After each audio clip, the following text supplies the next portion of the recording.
Welcome to this workshop business meeting of the Council Bluffs Community School District Board of Education. Mr. Wilson, please call the roll. Mr. Tripp? Here. Mr. Peters? Here. Ms. Myers? Here. Mr. Arthur? Here. Mr. Kazire? Present. Mr. LaFurla? Here. Please, now if you will, join me in a moment of silence followed by the Pledge of Allegiance.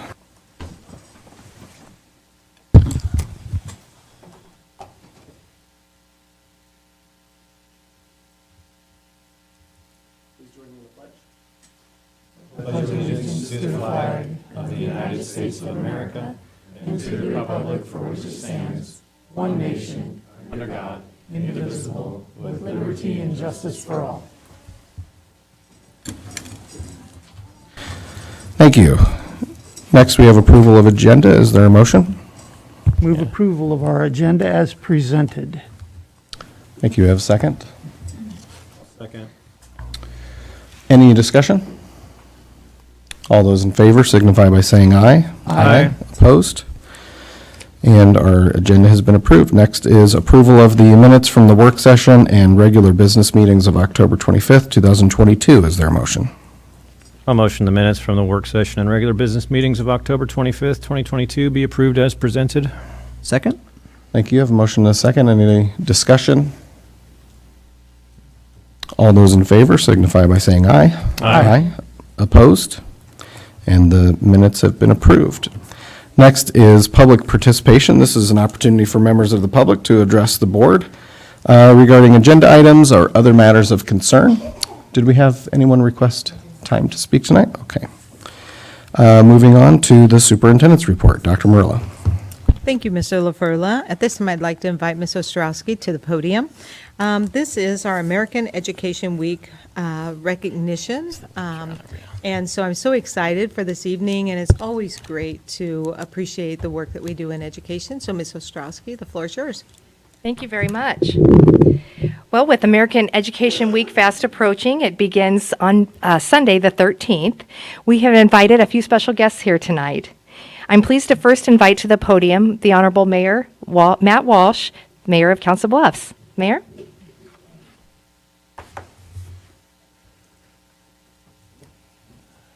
Thank you, Diane. It's my privilege to read a proclamation recognizing American Education Week. City of Council Bluffs, Iowa, Office of the Mayor Proclamation. Whereas education provides people with the knowledge, experiences, and the confidence they need to have a productive future and contribute to society. And whereas our community can be proud of all school district staff members who work tirelessly to serve our children in safe, collaborative, and innovative schools. And whereas the Council Bluffs Community School District partners with parents, organizations, and businesses to provide more choices and more opportunities for the young people in our community. And whereas American Education Week provides the opportunity to celebrate our local school districts and to recognize the many individuals who are making a difference by ensuring that every child can achieve a high school diploma and a second credential and be prepared for success after high school. Therefore, I, Matt Walsh, Mayor of the City of Council Bluffs, Iowa, do hereby proclaim November 13th through November 19th of 2022 as American Education Week in the City of Council Bluffs, Iowa. And I encourage all citizens to demonstrate pride in our schools and value the contribution education makes to the vitality of our community. With the seal of the City of Council Bluffs, I do hereby proclaim. Thank you very much for all you do, and thanks for the staff of the Council Bluffs Community School District. Thank you.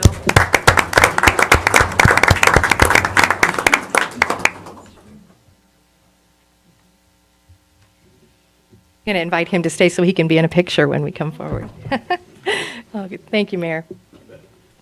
We are fortunate as a school community, as the proclamation stated, to have the support of so many businesses, individuals, groups. They all share resources to benefit our students and our school community as a whole. In fact, the board regularly acknowledges gifts from donors. Just last month, you noted a $1,200 donation from the Knights of Columbus. There are 4 local councils of the Knights of Columbus, each of which has donated to our school district. They are the Queen of Apostles, Holy Family, and St. Peter's Councils. And tonight we have representatives from the St. Patrick's Council here so that we can put faces to the names of those who are generous and sell lots and lots of Tootsie Rolls to give back to the school community, specifically for our special education department. Mr. Don Morse and Mr. Larry Andrus from the St. Patrick's Council, would you please come forward so we can recognize you? And Dr. Morello and Mr. LaFurla, we could take a picture. And they aren't Tootsie Rolls, they're Rolos, but that's okay, you're probably sick of Tootsie Rolls. But we know you believe in our kids and what they do, and so we wanted to have you leave with a little gift from the Council of Schools. Thank you. Well, thank you. One misconception, we don't sell Tootsie Rolls. Oh, we give them away. Yes, you and do. get donation back. So if you see anybody giving away Tootsie Rolls, be generous because it comes back to help you out. Yes, thank you. Yes. Okay.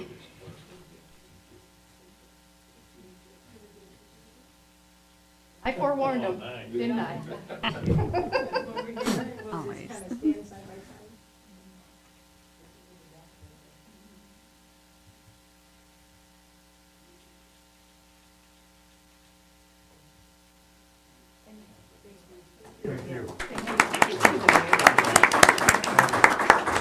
While you're here, let's do this picture.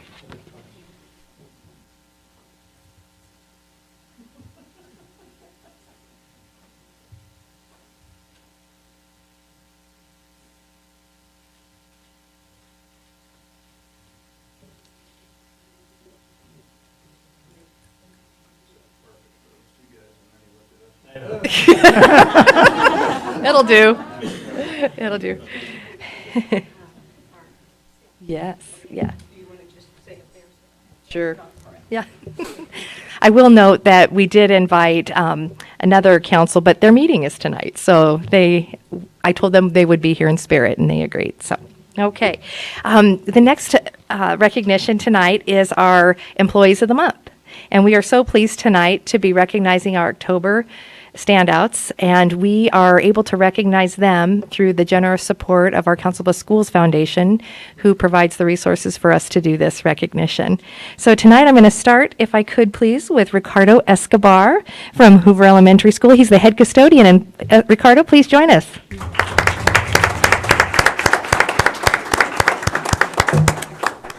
No, yeah, there you go.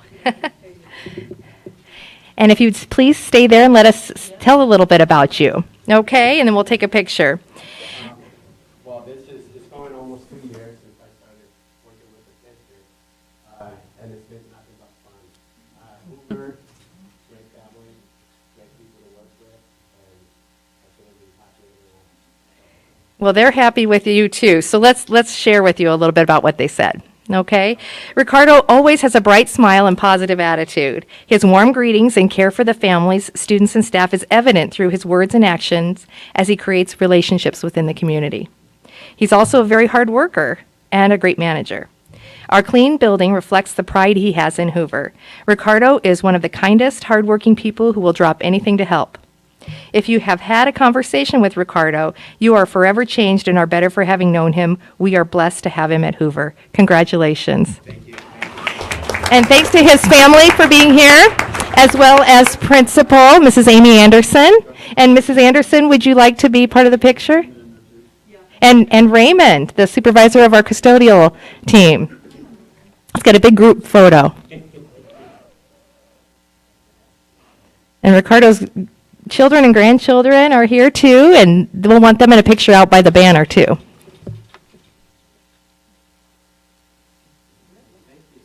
Thank you. Congratulations, Ricardo.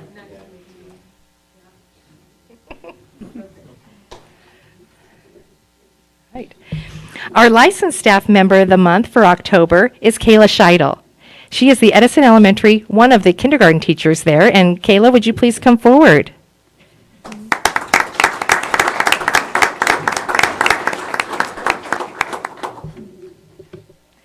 Kindergartners love Mrs. Scheidel. She exemplifies the mindset of what is best for the student and strives to be the best version of herself to help her students grow. In fact, her students demonstrated growth last year, great growth. She serves on Edison's foundations and leadership teams, sharing her expertise to benefit all students and her fellow staff at Edison. Here are a few more thoughts her colleagues shared about her. She's constantly looking and searching for ways to pique their interest and connect at their level. That's the students. Kayla is helping to provide insight to her new teammates, her fellow staff members, and offer suggestions and ideas as well as share celebrations and brainstorm solutions. Kayla is a great coworker, an amazing teacher, and a wonderful friend at Edison. Congratulations. We're very proud of you.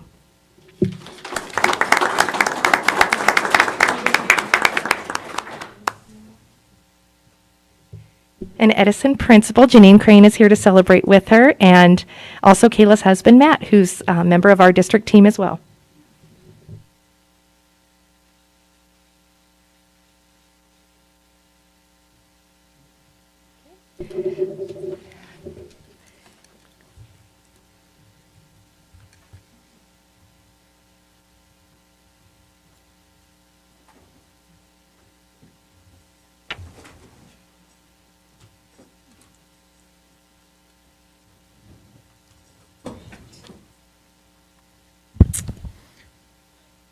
So now we'll move on to our, and thank you, Ms. Ostrowski, and congratulations, and thank you to our of the month.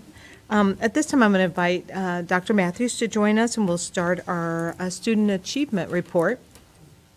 And following Dr. Matthews, we have a couple of informational reports that we're going to present tonight. Dr. Matthews has done a lot of work around our early childhood and the strategic plan and really looking at the program side. And I'm super excited for her to share about the meeting we had here and the partnership and the work that we've been doing. So Dr. Matthews, the floor is yours. Thank you, Dr. Murillo, and good evening, board. I am very excited to share with you all, and I appreciate your time as I update you on this important work we are doing in early childhood education. We're looking at this through a couple of lenses, one in preparation to open the Early Learning Center, but also in that cycle of continuous improvement for our current programming. We want to make sure that we're giving our current preschool programming that attention and that lens as well. So I will just start by providing a little background on the work that we have begun with our partners in this process. We are working with the Kansas University Juniper Gardens Children's Project as well as the Iowa Department of Education as we continue to explore best practices in early childhood education and as we pilot the Birth to 3 program in the public school setting. And that work really began last winter already. We started meeting virtually. We identified a couple of texts that we wanted to study as a group. Those two texts are pictured here. We have multi-tiered systems of support for young children, and then also leading equity-based MTSS for all students. And the co-authors of the text on the left are actually part of our team from the Juniper Gardens group, and so they are definitely leading experts in this field. But we wanted to make sure that we studied these texts together, had some shared meaning and some common language as we began this work, and the texts also lend themselves well to providing some useful tools for our planning. So as Dr. Murillo mentioned, the teams came together. We actually met here for 2 days, and we had a 2-day planning session in October. So I'm going to provide an update on that. The outcomes for that 2-day session were really to help us understand the self-assessment of MTSS implementation for early education. That's the SAME with 2 E's on the end. This is a tool that was adopted from the original SAME that was the Iowa Department of Education's K-12 tool for assessing our process in MTSS. So we're familiar with that K-12 tool. We've used it before, but they wanted to adapt that to early education so that we can think about the nuances with our young learners, but also have that alignment with our K-12 system so it doesn't feel separate and disjointed. So we dug in, we now understand the purpose, the use, the connections to the MTSS process. And from there, we then engaged in team discussions and we came to consensus on our current practices. We completed that SAME, that self-assessment, to identify strengths and challenges in our existing program and also thought ahead about those strengths and challenges as we prepare to open the Early Learning Center. And then that really led to engaging in the action planning. We walked away with some clear next steps for right now and also some clear next steps for later as we actually establish that team at the Early Learning Center and think about how that building level support will work. And then finally, it's also very exciting that we get to pilot this whole process with the Department of Education and provide feedback on that process and the tool itself. And so I'm really getting to lead the work in that for the state. So what is the SAME for early education? It is that measure of program level implementation of MTSS. So it is a tool designed around 6 conceptual areas, and that is what you see in this graphic here. So it's really about what leadership do you have in place to support MTSS at the building and the district level? What assessment and data do you have that will help you make those strong decisions as you are supporting all students? How is your universal tier supporting the majority of your students? And then what tiers do you have in place, or how are you planning for those intensive and targeted supports and enrichment when universal tier just isn't enough in some cases? We also dug into those effective partnerships and collaboration. And then do you have the infrastructure to sustain this work and to make sure that it's supported and it's an ongoing process? So we dug into all of that, and that tool really helped to guide that action planning, that conversation. And it's also meant then, after we implement new strategies, to go back and assess again to see where we are and if we're making improvement on those action plans. One key phrase that stood out to me from the guide in working on this, that overarching theme, what I thought was the most important part, is really this whole process is about increasing learning outcomes for all students. And that is at the heart of the MTSS process. So it's great to see that in the guide. So there were various team members that were at the table here in Council Bluffs. We were very proud to host. We had our own team of educators here that included preschool classroom teachers. They're part of our teacher leaders. They are classroom strategists, and we wanted to really get their voice on current reality and practices that are occurring. We also had our preschool curriculum specialist, our early childhood coordinator, the early childhood consultant for the AEA, and administrators here. And our role for our team was really just to obtain that information, to dig into that understanding of the tool, engage in team discussions, and then we had to come to consensus on what our current practices looked like and what our next steps should be. We didn't do that work alone. There were facilitators and experts that were also here to help guide that work. The facilitators really led by providing the information about the tool and facilitated those conversations. They challenged us in really great ways to look at what evidence we had to support our rankings as we were working through that consensus building, and then provide those tools to us as well. There were experts from Juniper Gardens that were able to really give us that perspective and that lens on birth to 3. That's a new area for us, and they have more expertise in that. And there were also experts that were able to step in for different areas, different conceptual areas. So experts related to assessment and to universal tier and to intervention. So they each had different roles in providing that support for us. We were kind of in this fishbowl for the day, for the 2 days, and then there were also observers and table support in the background, and they were taking notes on the process, taking our notes for us so that we could leave with documents that clearly outlined our next steps and our timeline for those. So very well supported through that process. With permission, I am sharing just a sneak peek at the tool that is being developed. This is not shared widely, but the Department of Education said, yes, please inform your board of what we're doing together. So this is just to show you kind of what it looks like within the tool itself. So again, there are those 6 conceptual areas that you saw in that graphic before. Within each of those conceptual areas, there are 3 to 6 anchors, and this is an example of an anchor for the conceptual area of effective partnership and collaboration. The anchor says transitions into and out of the program. So for each of those 27 anchors, there was a 4-point rubric, and we had to self-assess where we were on each of those items. And we did that individually first, one rubric at a time. So we would look at it and we would say, okay, what data sources do we have to support our individual ranking? We'd have that evidence. Then we'd have an elbow partner the two of us would come to consensus. Okay, this is why I thought we were a 2. This is why I thought we were a 3. Where are we really? And then our whole group had to come to consensus.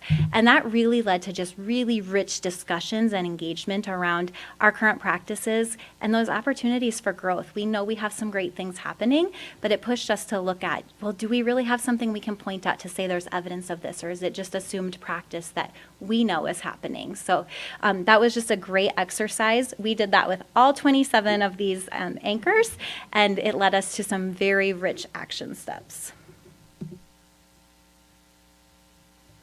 So some key takeaways, the team was just extremely complimentary of our teachers, our practices, and our universal tier. They said often that is the conceptual area that hangs people up the most when they work through the SAMI, and we scored a 95% on that area and had clear evidence of all of the great work we're doing in universal tier for early childhood. And we know that also we have the outcome data to support that when we look at GOLD and our widely held expectations, and the consistently high percent of our students who are achieving that universal level, meeting those widely held expectations in the different areas. So we're extremely proud of that work, and that was a big undertaking to say that is solid and in place. Now let's look at some of those other areas. Assessment and database decision making was also a strength, but because we're looking at this through the lens of current programming, opening a new center, and birth to 3, we still left with great action steps that said, what will assessment look like for birth to 3? How will that have to look different? Because we know infants and toddlers are developing very rapidly, and looking at a year-long continuum like GOLD will be helpful, but it won't be enough. We'll need something that's looking at those milestones more frequently. So it left us with action steps to dig into those tools, and with some support with some suggestions for those as well. Another key takeaway was that it was really important that we have early childhood representation on what was previously our K-12 MTSS team, as we're early implementing that process. And so now we have a seamless and aligned approach to MTSS. We immediately took that action step and added our early childhood coordinator, Mandy Sanders, to that team, and we're getting her embedded in that work so she can be that liaison between the preschool leadership team and the district MTSS team. So that will help as they prepare to open the building and establish the Early Learning Center building MTSS team. So we are well on our way to accomplishing some of those action steps already. So going back to the current reality and some of the next steps for continuous improvement, the SAMI really is designed to be cyclical in nature. And we already worked through that assess, prioritize plan, all 3 of those stages for all 27 anchors. And as I mentioned, some of those we are implementing right now, and we will continue to evaluate to see how well they're working. Some of those anchors we won't be able to address until we've hired a staff and we can establish a leadership team at the building level. So we established a timeline for those. That was a next step that we took away, was getting our preschool leadership team back together and really putting a timeline to every one of the action steps. We came away with 40 of them, and so we have some for now, some for spring, some for summer, and that is where we are with that. So within each of those anchors, we will be at different stages in this continuous improvement process as we go. We're using our time this year to plan those items, and then we also have continued touch points with Juniper Gardens and with the Department of Education. We meet with them virtually 1 or 2 times each month. We update them on our progress. We ask clarifying questions. We get additional support, think through. They're really great thought partners and provide us with some resources. So we'll have another call with them coming up here shortly to update them on the work we've done since their visit. So in closing, we are just extremely grateful for the support and for the opportunity to dig more deeply into this work that will increase learning outcomes in early childhood education, and really focusing on how we best prepare students to transition into our kindergarten classrooms and beyond in support of their learning. So with that, I'd be happy to answer any questions you have.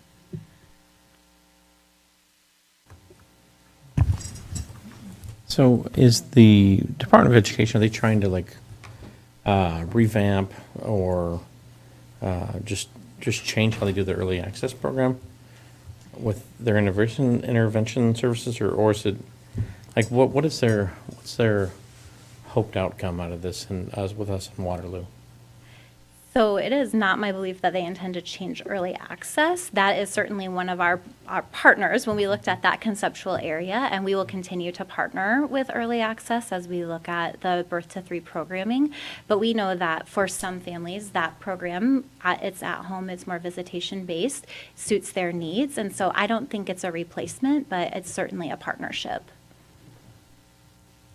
That's why I'm wondering if this is a way for them to try to marry that in with public schools. I do think remember the grant that we received from the governor was about innovation and looking at what kind of models could we look at and maybe be able to use across the state. I think that's why that they provided the funding for the consultants to work with us and the Department of Ed to really be embedded in this work. I don't know if they know what exactly will come out of it, but they are hoping that they will have some deep learning around it, see if we can scale up or scale down, and how successful this will be. And we're really just excited to be leading the way and being able to explore and hopefully become a model for the state. When is the hope that that model would be developed and could be employed in other communities? Do we know? So they actually opened up some grants to other communities to start learning about the process and to see what they can implement and learn within their own centers. So I think it's an ongoing process. I would imagine when we open next fall, we will have a lot of visitors and guests wanting to come through. I think it truly is continuous, though. I mean, just like this tool. Right. So I think it's an ongoing process. I would think, Mr. LaFurla, that they'll want to see at least 1 to 2 years of data. And really, I think we'll have a lot of visitors, but I think they'll be really, the Department of Ed, anxious to see what the outcomes of, when we get in June and July from the previous first year. What went well, what didn't go well, what can we, where can we pivot, where can we be more strategic? And I think that feedback is going to even provide a lot of resources for other districts to learn from. What we did well, what we could do better, and learn from. I just think the work around the MTSS and now seeing it pre-K up, I mean, that is something we have the early implementers this year and next year fully rolling that out district-wide. That's pretty powerful. The work that you and your team with the chiefs of schools are doing is a lot of really good work. And taking our schools to that next level. And all of this work around the SAMI is part of that model. So they didn't have any kind of process for teams to self-assess how their early childhood programs looked because the K-12 rubrics just didn't match. They didn't quite capture what happens in early childhood. So they wanted the conceptual areas to be the same, but they knew those anchors needed to be tweaked to really fit the early childhood piece, even preschool. And so that already, I think, they said they had a lot of great takeaways from us and are learning through that process as well. That's great.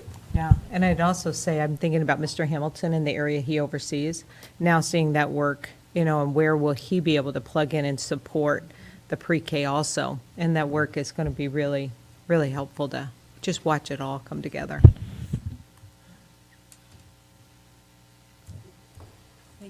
Thank you. Thank you. And now for our informational presentation. So I thought we might just keep this theme alive for a little bit. At this time, I'm going to invite Mr. Myers to the podium. He's going to talk and provide a little update on our Early Learning Center and how the construction and the project is going. And I'm just really excited if you drive by there and every day that you see the changes. It's pretty exciting. So, Mr. Myers, the floor is yours. I'm very pleased to be here tonight to give you an update on the Early Learning Center. I think the last time you were at the site was in, May 11th, I think, for the groundbreaking. And so a lot has happened since then, so I'm just going to give you a few highlights of what we've done. I want to talk just a little bit about the site plan and how we're incorporating security, because security is a very important topic right now. And the district has created lots of standards for access control and intrusion and video cameras. So we're doing all that with this building. So it should be a very, very safe building. We actually have One thing different about this building than other school buildings is we have card readers on every door. So you're looking at like 27 card readers because all the classrooms have a door going to some type of playground area, whether it's large or small, and thought we needed those card readers. We also have we have 5 playground gates, and we've made the decision to go ahead and to put card readers on those also, so we have a secure in and out going to the playground. We have an intrusion detection system, which is standard. It's basically a burglar alarm that protects the building at night. And then we have video surveillance cameras that we actually purchased those last February to avoid a price increase. So we actually currently we have 16 indoor and 22 outdoor to provide coverage for both parking lots and the inside and the entire perimeter. And then as you can see, the secure entry is on the east side of the building. That will be very typical of what we've done in the other schools. This is a floor plan that you've all seen before, so I'm not going to spend too much time on it. But if you start at the very top, those light blue rooms you have a 0 to 1 age. Then the next one is 1 to 2 age, and then the next one is 3. All 6 classrooms along the top are capable of doing the infant care. They're flexible enough. And then we have 11 typical pre-K classrooms, and each one has a door to the exterior. And we're actually working right now. We're in the process of developing the furniture and the equipment, working with Dr. Morello and with Tracy and her team. So we hope to have those. The furniture will probably be ordered by January, so we should have it in plenty of time.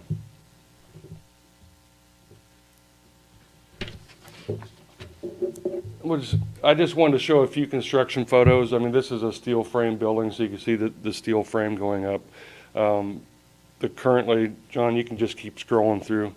Currently, we have the interior slab has all been poured with the all the rough ends. And one thing we've paid very close attention to is the vapor barrier in the building, because we have put in a radon mitigation system in this building. Which involves a series of first making sure the vapor barrier is installed properly. We've had our radon company actually come out and inspect that before every pour to make sure we've done that. And then they'll come back and pour drill sleeves into the ground, and they'll have tubes running up through the roof. And if we find radon, we can add fans up above the ceiling that'll pull it out. You can see the steel framing going up, the structural studs. So one thing I wanted to point out, there was a slide back there that shows the heated floor. We actually put in a heated floor in the 0 to 1 and the 1 to 2 age rooms, and you can see that there it is upper hand left. So there was obviously a lot of care putting that system in. It's operated by hot water, so it should provide a nice warm floor for the babies.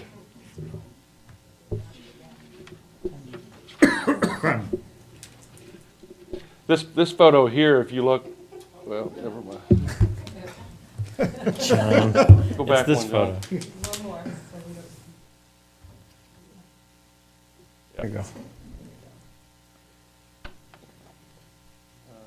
Go back one more, John. Yep.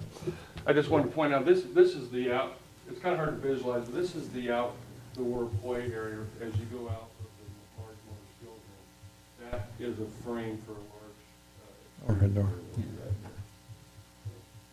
I think if you go in the building now, you start really visualizing the size and the scope and the layout of the building. So John, we can go to the schedule now. The project schedule, we approved the bids in April. We went right to work, and one thing that we do differently now because of the pandemic is we order as many things as we can right up front.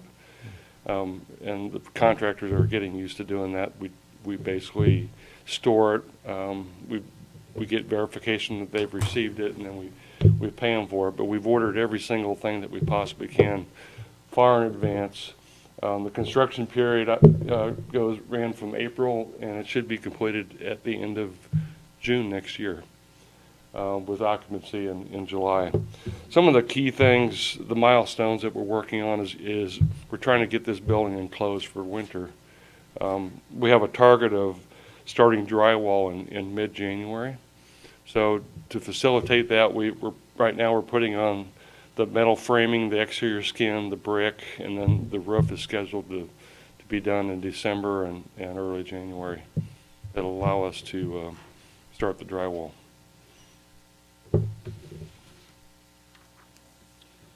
And then just quickly, the project budget. This is varied slightly. This is modified just a little bit from pre-bid, before we knew the actual pricing. So we've actually, when we had the public hearing, we were like at 18,432,000.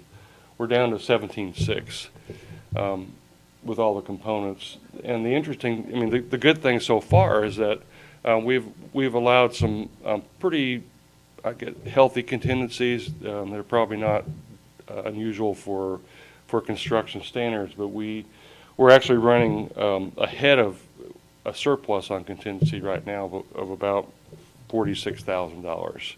But we have a contingency in construction costs. We have a little bit in equipment and furnishings and other costs. But if you total it all up, we're at about $978,000 of contingency in this project, and we're hoping, that hopefully we can return a considerable amount of that at the end of the project. It'll help out. So with that, I'll be happy to answer any questions. Any questions from the board?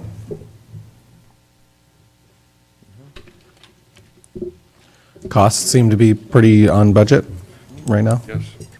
That's good. Mr. Thank you. Myers. Thank you. I appreciate Mr. Meyer's work and his knowledge and how collaborative he's been. I hear always good reports when I talk to those at the city that he works with and the different departments, and I just appreciate that. So thank you for your work. For our last report, Mr. Hamilton is making his way here, and we had a really great partnership opportunity. And I've talked with the board a few times about some other options as we went through the pandemic, and we looked at maybe considering a clinic at Thomas Jefferson, but really in working with All Care, they came up with a really good solution and a way to use their ESSER dollars. So, Mr. Hamilton, I'll let you tell the story. Yeah, thank you. As Dr. Murillo said, this has been an ongoing process, and they've been a good partner with us for the last couple of years, really looking at different options. So I'm pleased to present some information tonight for something that's up for your vote for an agreement with All Care Health Center. Before we start, I want to remind everybody that we have strategic goals in this district, and goal 4 is to ensure each student is supported and connected. So you often hear about how we do that academically, behaviorally, social-emotionally. Tonight, what we're really going to focus on is how we meet the needs of the whole child so we can remove barriers to get them to come to school. So as Dr. Murillo said, we are hoping that you will approve a partnership with All Care Health Center. I wanted to provide a little bit of information about All Care. This is their 25th year within our community. They currently have 3 sites. So they have their main clinic right off of 9th. They're running another clinic at the Lakin campus, and then the 3rd clinic is at the New Vision Homeless Services Clinic. I think it's important to note, because what we're entering with them won't be something new for them. They have other sites that they're already doing this. The only difference is that this will be a mobile clinic. So the clinic, as you can see in the paperwork that I provided you in the actual vote, you have all this information and more. But the clinic will be open Tuesday through Friday. Primary medical care will be, actually, I have this reversed. So primary medical care will be Wednesday through Friday, 8 to 4:30. And mental health care will be Tuesdays from 8 to 4:30. And we are hoping to have it parked right at Thomas Jefferson High School. We picked Thomas Jefferson, 1, because it has a large population, but 2, it also sits in a good center and has adequate parking there.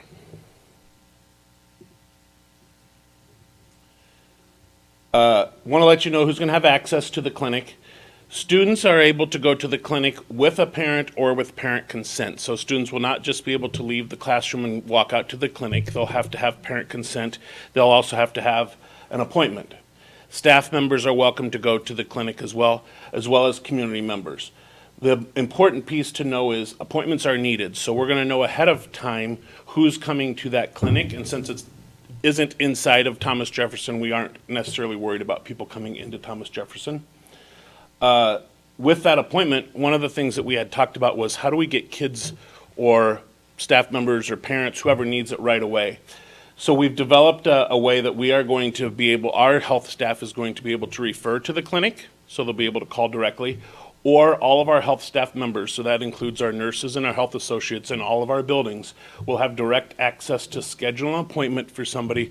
If they are talking to a parent or see a need, they're able to make that appointment for them, so they're able to see the appointment book. One of the things that was really important to us is AllCare, and this is directly from the agreement, AllCare Health Center agrees to provide services to eligible individuals without regard to insurance or payment status or the individual's ability or inability to pay. Obviously, they're going to collect insurance, Medicaid, take all of those things, but it's important for us, just like when we work with our mental health side, if a student goes to the clinic, they're going to be able to be served. Now let's take a look at the clinic. It's 40 feet long. It has 2 exam rooms. You can see one of the exam rooms on the right there. It's fully enclosed, so it has its own water, its own Wi-Fi, generator, and it's accessible by wheelchair as well. Brand new. AllCare is committed to provide us 4 staff members that will be there. We have a primary care provider, which would be just like any other clinic or doctor's office that you would go to, mental health provider as well. They have a patient access rep. I think this person is really important because as families come, if they don't have insurance or they don't have access to care, this person is really the person who can be the expert for them to help them. And then there'll be a medical assistant at the clinic as well. So next steps is we're looking for board approval tonight. We have to finalize that parking location. We have not taken the bus down there or the rig down there yet and parked it. We have a couple of different locations that we're looking at. I wanted to have approval from you before we even put it on our property. Then we're going to spread awareness. Part of the agreement is all of our health staff has already been in contact with AllCare. They've been talking to them the last couple of years about what our needs are. But we really need to train them on how they're going to be able to make the appointments and exactly how they're going to be able to refer as well. We're also working with Diane. We'll work with Diane to spread awareness so our community knows that that clinic is available every day, Tuesday through Thursday, 8:30 to 4:30. We'll schedule a ribbon cutting and an open house so you can all go down and visit the clinic with the hope that we are going to open on November 29th. With that said, again, it's our goal to make sure kids come to school, to ensure that they're supported and connected. With that, I'll take any questions you may have. Any questions from the board? I guess, do you have any preliminary thoughts on location, access, public parking to that access? So I think parking will be the TJ's lot and then the street there. We're looking at the 2 locations we've kind of have scattered out now. Is the location that is, there's a little barrier up there right now by the old field house, right outside to the south side of the old field house, that kind of alleyway there, backing in there, or it'll probably go out. The other location is all the way out by the track, so we're not taking close parking spots, but out by the track along that fence there. Then we'll have like a parking spot for public to come in to use the spot or something like that? I haven't really thought about that if we would designate any spots, but typically there's spots, especially out farther, that they can go. And then in the front, in front of the school as well, right there along where the bus lane is, as long as it's not during bus times, there's parking there. I have a question. Is there any idea of how many people will be served by the clinic, or is there a way you're going to kind of track that data? Yeah, we will definitely track it. This is something new. For those of you who have been around a while, we had a clinic over at Carter Lake a few years ago. It wasn't open like this one will be, so this one will be open almost every school day. We're hoping it's well used, but it really is kind of a guess at this point in time. But we'll definitely track it, and I'll provide that information to you. Great resource for our school community and Council Bluffs community. Okay, thank you. Thank you. Awesome, thank you. Thank you, Mr. Hamilton. And Mr. LaFurla, that concludes our reports. Okay, thank you. We have a few resolutions this evening, beginning with a first reading of policies. Is there a motion? I move to approve the first reading of policies as presented. It's policies 427, professional development, 433, employee expression, 603, curriculum development, implementation, and assessment, 615, instructional materials selection and replacement, 616, review and/or objection to instructional materials, and 639, technology and instructional materials, as presented. Thank you. Is there a second? Second. We have a motion and a second. Any discussion on these policies, questions? So just a bunch of revisions of state policy and then a new one.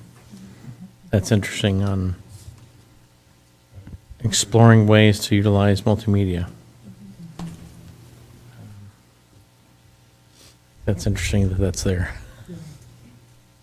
It's being pushed out. There is some requirements, and I know that Ms. Ostrowski and Dr. Matthews have been working with IASB and the Department of Ed as they've pushed out some of the changes that we need to make, and that's why those are in here. And also, I'm really proud of our department for looking at Chapter 12 and really revising and updating Chapter 12, which is really kind of that guiding, I guess, principles for us to follow at school district at that level.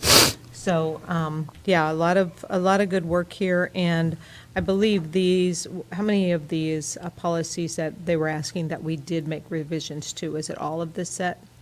Everything in this set? Okay, so this was the recommendation. Okay. Any other questions?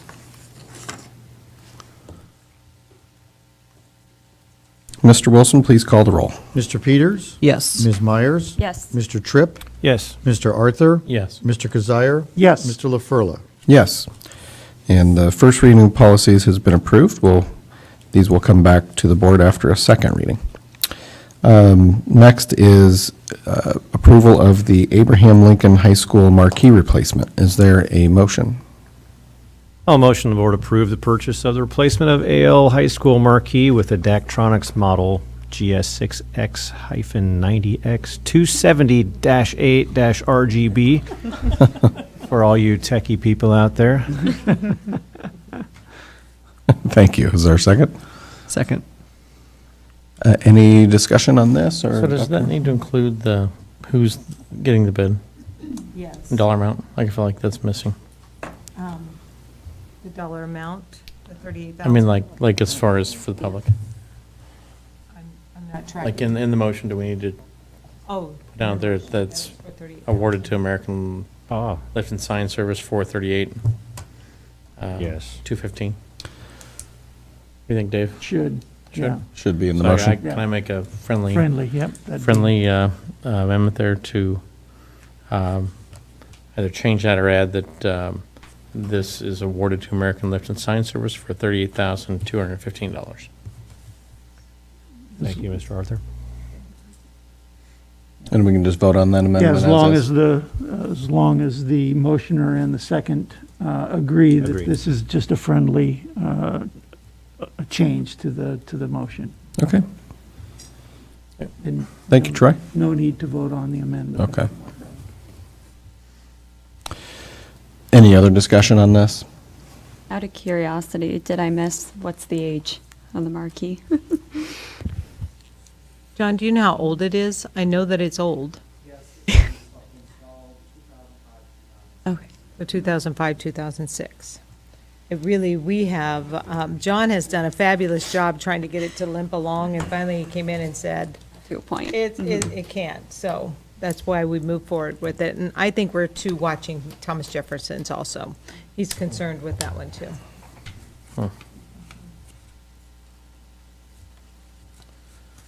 Okay, Mr. Wilson, please call the roll. Mr. Tripp? Yes. Mr. Peters? Yes. Ms. Myers? Yes. Mr. Arthur? Yes. Mr. Kazire? Yes. Mr. LaFurla? Yes, motion carries. Next, we have approval of, I'm going to butcher this, Forti EDR, endpoint protection. Is there a motion?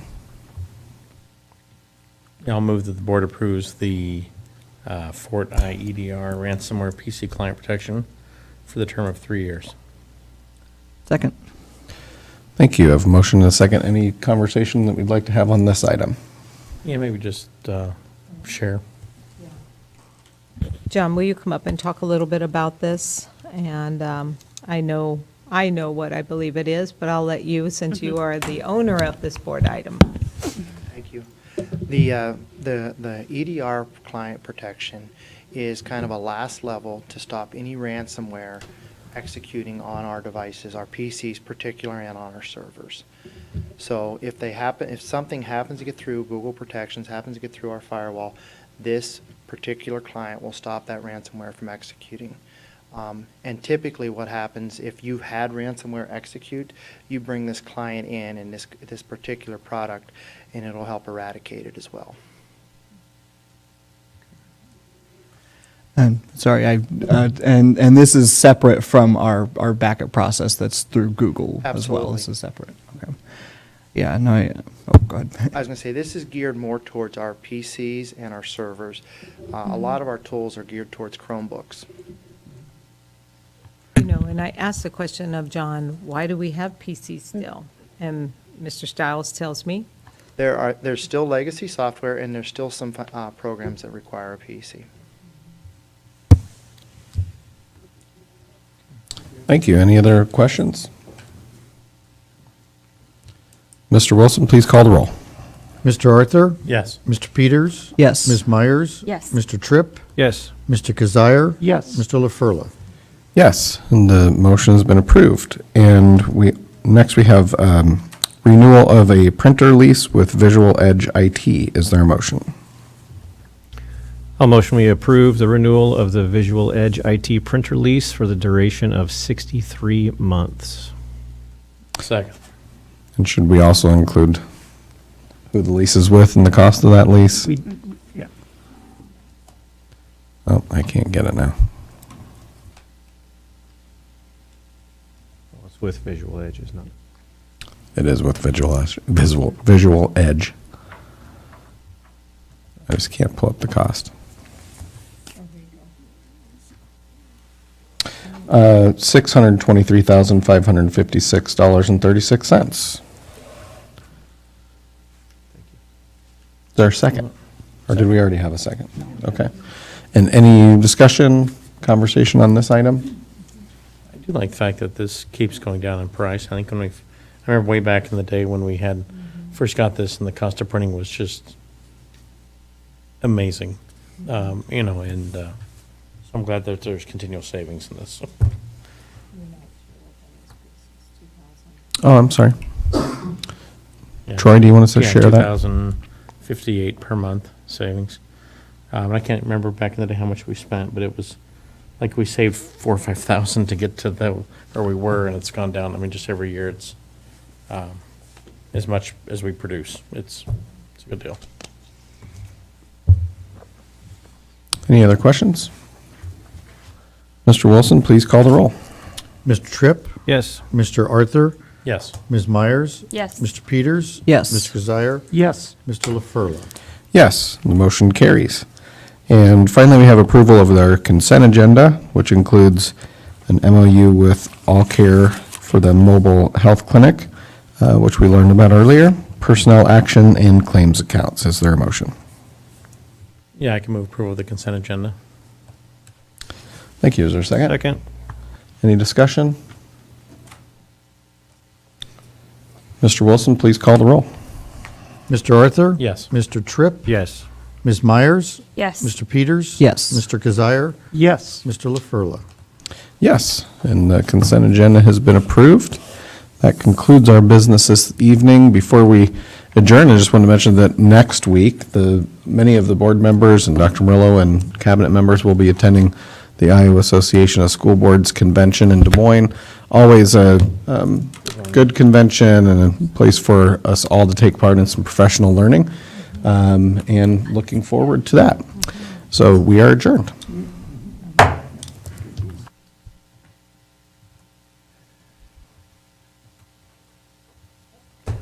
Now we need to open the annual meeting?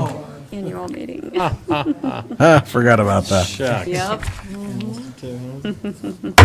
I'll go ahead and call to order our annual meeting, the Council Bluffs Community School District Board of Education. Mr. Wilson, please call the roll. Mr. Kazire. Mr. Arthur. Here. Ms. Myers. Here. Mr. Peters. Here. Mr. Tripp. Here. Mr. LaFurla. Present. And at this point, I'd entertain a motion for selection of a temporary chair. I move that we select Mr. Dean Wilson as our temporary chair. That's a great idea. I second that. We have a motion and a second. All those in favor signify by saying aye. Aye. Opposed? The motion carries. Okay, I would like an approval of the agenda. Do we have a motion? So moved. Second. Nice. That was quick. You've been waiting for that one. All those in favor signify by saying aye. Aye. Aye. Opposed, same sign. And the approval of our agenda has been approved. The next is the election of the president. A couple of things I need to read here. So I will ask for nominations for the office of president, and then we'll do one for the vice president separately. A public vote is conducted for each nominee, so every nominee that is out there, we have to take a vote on. However, if you're allowed only one yes vote for each office, okay? So if you have 3 nominees, you can only vote once yes on one of those nominees, even though a vote may be held more than on one nominee, as I said. So with that, do we have a nomination for the office of board president? You know, I'll nominate that Chris run again for board president if he would so take that. I think he's done a phenomenal job. Thank you, Troy. I'd be happy to do that if that's the pleasure of the board. Are there any other nominees? Not hearing any, we will take a vote on Chris LaFurla as the board president for the next term. And Troy, you made that, Correct. put that nominee in there. Is there a second? I'll second. Mr. Tripp is a second. And let's take the vote here. Mr. Arthur, Yes. Mr. Tripp, Yes. Ms. Myers, Yes. Mr. Peters, Yes. Mr. Kazire, Yes. and Mr. LaFurla. Yes. Okay, congratulations. The next part of our agenda is the oath of office to the president, and then we'll take the election for the vice president, or would the board rather just wait and do both of those at the end? Both? Haven't we done both In the past, we've done them At the end? concurrently. Okay. So let's go for the election of the office of the vice president of the school board. Do I have a nominee for the vice president position? If it would be okay, I would like to nominate Jared Tripp for that role. I think it's good to have board members rotate in and out and gain experience in it, and then build on this so we have folks who've been leaders and then have future potential for running. So, yeah. Okay, are there any other nominees? Hearing none, do I have a second on Mr. Tripp as the nominee for vice president of the school board? Second. Second by Mr. Kazire, and we will take the vote. Mr. Arthur, Yes. Mr. Kazire, Yes. Mr. Peters, Yes. Mr. Tripp, Yes. Ms. Myers, Yes. and Mr. LaFurla. Yes. Very good.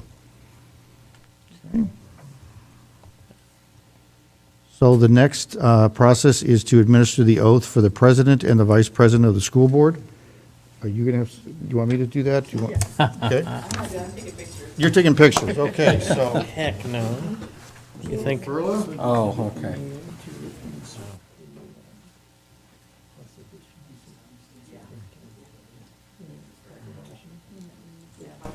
Okay, so we'll go to the first. Please raise your right hand. You solemnly swear that you support the Constitution of the Both of United you. States and the Constitution of the State of Iowa, and that you will faithfully and impartially, to the best of your ability, discharge all the duties of the office of President of the Board of Education in the Council Bluffs Community Schools, Township of Kane, County of Potawatomi, State of Iowa, as now or hereafter required by law. Yes. Tripp, do you solemnly swear that you will support the Constitution of the United States and the Constitution of the State of Iowa, and that you will faithfully and impartially, to the best of your ability, discharge all duties of the office of Vice President of the Board of Education in the Council Bluffs Community Schools, Township of Kane, County of Potawatomi, State of Iowa, as now or hereafter required by law? Yes. Congratulations. So now, We should go Chris back to being runs the, called Kane. you take the meeting back, right? Yes. Great. And then I can switch those real fast for you. So you can come down and sit in your. Oh, sorry about that. I gotta move. Moving uptown. I don't know if he has to move. To the east side. Does he have to sit on the right-hand side? I don't remember that. Usually I The shuffle right hand, every month, so the right-hand I person. shuffle you Really? next month. Okay, Chris, you have the rest of it from the public part participation. Thank you, Mr. Wilson, for taking over temporarily, and Mr. Tripp for volunteering to serve. At this point, brings us to public participation. I don't see any of the members of the public here, so I think we can go ahead and move on safely from that part of the agenda. We do have a few resolutions. First is appointment of the board secretary for the school year. Is there a motion? And move, oh, go ahead. I move the board reappoint Dean Wilson as board secretary treasurer for the 2022-2023 year. Second? Is there any discussion? You're doing He's a great. glutton for punishment. How much does it pay?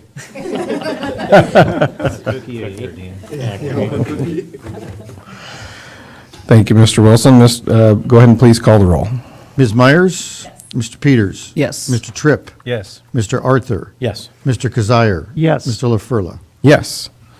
And Mr. Wilson, as our board secretary, has been approved. Thank you for your service and keeping us on task, Mr. Wilson. You're welcome. Next is approval of the 2022-2023 board meeting dates. Is there a motion? Yeah, I can move that the board hold their board meetings on the second and fourth Tuesday of each month, except for the months of June, July, August, November, and December. November? Okay. When the board meets only the first Tuesday of the month. Sure. Somebody look at the second calendar to make sure that date does fall on. Okay. Thank you. Is there a second? Second. And any discussion on the board calendar? Apparently not. Mr. Wilson, please call the roll. Mr. Arthur? Yes. Mr. Kazire? Yes. Ms. Myers? Yes. Mr. Peters? Yes. Mr. Tripp? Yes. Mr. LaFurla? Yes, our meeting dates have been confirmed. Next is approval of attendance at the IASB Delegate Assembly and Convention, as well as the payment of all of those related expenses for board members and Dr. Merlo and cabinet members. Is there a motion? I'll motion to approve attendance and payment of related expenses for board members to attend the IASB convention. Second. Thank you. Any discussion or conversation on this one? Yeah. Yep, me too. What time? Okay, Mr. Wilson, please call the roll. Mr. Tripp? Yes. Mr. Arthur? Yes. Ms. Myers? Yes. Mr. Peters? Yes. Mr. Kazire? Yes. Mr. LaFurla? Yes, motion carries, and that concludes our business. We are adjourned.